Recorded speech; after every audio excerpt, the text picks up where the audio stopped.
All the commandments which I command thee this day shall ye observe to do, that ye may live and multiply, and go in and possess the land which the Lord sware unto your fathers. And thou shalt remember all the way which the Lord thy God led thee these 40 years in the wilderness, to humble thee, and to prove thee, to know what was in thine heart, whether thou wouldst keep his commandments or no.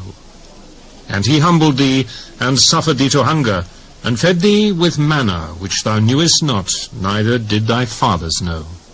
that he might make thee know that man doth not live by bread only,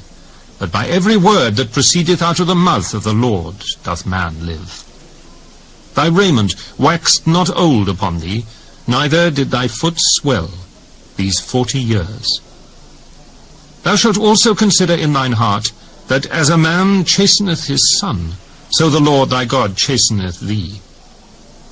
Therefore thou shalt keep the commandments of the Lord thy God, to walk in his ways and to fear him. For the Lord thy God bringeth thee into a good land, a land of brooks of water, of fountains, and depths that spring out of valleys and hills, a land of wheat, and barley, and vines, and fig trees, and pomegranates, a land of oil, olive, and honey, a land wherein thou shalt eat bread without scarceness. Thou shalt not lack anything in it.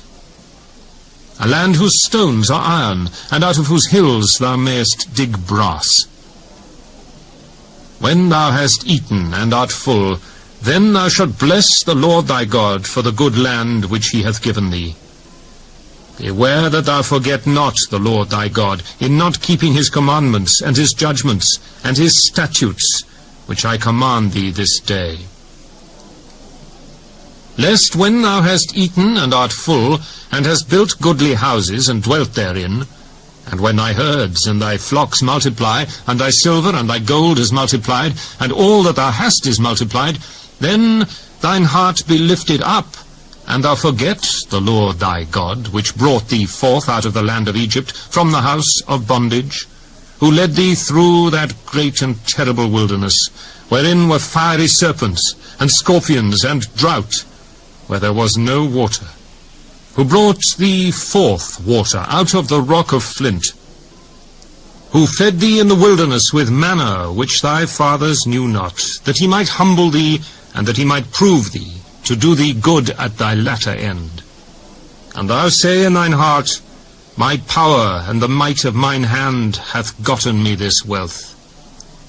But thou shalt remember the Lord thy God, for it is he that giveth thee power to get wealth, that he may establish his covenant, which he sware unto thy fathers, as it is this day. And it shall be, if thou do at all forget the Lord thy God, and walk after other gods, and serve them and worship them, I testify against you this day, that ye shall surely perish. As the nations which the Lord destroyeth before your face, so shall ye perish, because ye would not be obedient unto the voice of the Lord your God.